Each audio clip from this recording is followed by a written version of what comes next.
भाई केशवराव धोंडगे यांनी महाराष्ट्र व देशाच्या राजकारणामध्ये मोठा राजकीय दबदबा निर्माण केला होता, परंतु हा दबदबा टिकवण्यासाठी त्यांच्या दोन्ही मुलांना अपयश आलं. 2014च्या विधानसभा निवडणुकीमध्ये मुक्तेश्वर धोंडगे यांच्या नावाची प्रचंड लाट निर्माण झाली होती, परंतु या दोन भावाच्या वादामुळे हातातोंडाला आलेली आमदारकी सुद्धा यांनी घालवली. या दोन भावाचा सध्या वाद मिटला असून येणारी जिल्हा परिषद व विधानसभा निवडणूक हे दोघे एकत्र मिळून लढवणार असल्याची सध्या जोरदार चर्चा चालू आहे. सध्या मुक्तेश्वर धोंडगे हे राष्ट्रवादी काँग्रेस पक्षामध्ये असले तरी ते भावासोबत शिवसेनेमध्ये एकत्र येऊन काम करण्याची सध्या त्यांची मानसिकता दिसत आहे.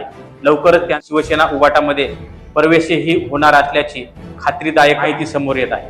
भाई केशवराव धोंडगे यांनी महाराष्ट्र व देशाच्या राजकारणात आपल्या नावाचा व कामाचा दबदबा निर्माण केला होता. राजकारण करणारा डावपेच बारामतीचा बारामती केगामती सगळ्या मतीला मिळून घेणारा असा हा पठ्ठ्या तुम्हाला मर्द म्हणून आहे.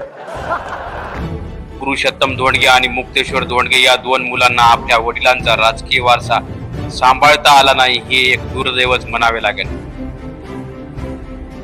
निवडणुकीत कोणत्या तरी पक्षाच्या उमेदवाराला पाठिंबा द्यायचा आणि निवडून आणायचं एवढंच काम या धोंडगे पुत्रांनी केलं आहे.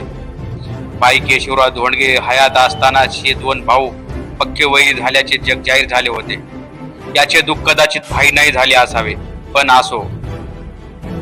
मुक्तेश्वर धोंडगे पुन्हा शिवसेनेत घरवापसी करणार असल्याची खात्रीदायक माहिती समोर येत आहे. मुक्तेश्वर धोंडगे यांनी 2014 व 2019ची विधानसभा निवडणूक लढवली होती. 2019च्या विधानसभा निवडणुकीत मुक्तेश्वर धोंडगे यांच्या नावाची मतदारसंघात प्रचंड लाट आली होती, परंतु दोन भावाच्या वादामुळे हातातोंडाला आलेली आमदारकी घातली. यातच मुक्तेश्वर धोंडगे यांनी कोणतेच कारण नसतानाही उद्धव ठाकरे यांना जय महाराष्ट्र करून राष्ट्रवादी काँग्रेस पक्षात प्रवेश केला होता. कंधार नगरपालिका निवडणुकीत धोंडगे यांच्या काही समर्थकांना उमेदवारी मिळाली नसल्याने आमदार प्रताप पाटील चिखलीकर यांच्यापासून थोडे दूर राहत असल्याचे स्पष्ट दिसत होते. त्यातच दोन भावाचा वाद मिटल्यामुळे येणारी जिल्हा परिषद निवडणूक पुरुषोत्तम धोंडगे यांच्या सोबत राहणार असल्याची घोषणाच बुराकी गड येथे मुक्तेश्वर धोंडगे यांनी केली होती. काय त्याला अडचण कुठली राहणार नाही. आणि आता सुरुवातीला जिल्हा परिषद आहे, जिल्हा परिषदला 100% मी त्याच्या सोबत राहूनच काम करणार, याच्यामध्ये काही शंका नाही. पक्ष जरी बदलला नसला तरी त्यांच्यासोबत मी काम करणार, कारण पक्षापेक्षाही मला माझं घर टिकवणं महत्वाचं आहे. म्हणून त्याच्यामध्ये काही असं वेगळा प्रश्न विचारायची गरज नाही. सोबत आहे मी 100%.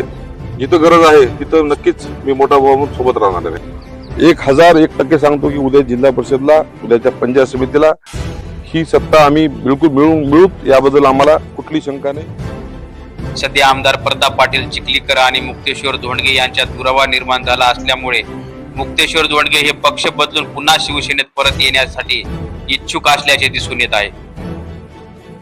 येणारी जिल्हा परिषद निवडणूक हे दोन भाऊ एकत्र येऊन शिवसेना उभाटाकडून लढवणार असल्याची खात्रीदायक माहिती समोर येत आहे. हे दोन भाऊ एकत्र आले असले तरी मतदारांचा त्यांच्यावरचा विश्वास उडाला असल्याने हा विश्वास परत मिळवण्यासाठी मतदारसंघात प्रत्येक मतदारापर्यंत जावे लागणार आहे. आज मतदारसंघात उद्धव बाळासाहेब ठाकरे यांच्या शिवसेनेची ताकद जरी दिसत नसली, निवडणुकीच्या तोंडावर वातावरण निर्मिती होत असते. या दोन भावाने तन मन धनाने काम केल्यास नक्कीच या मतदारसंघाचे राजकीय चित्र हे वेगळे राहू शकते.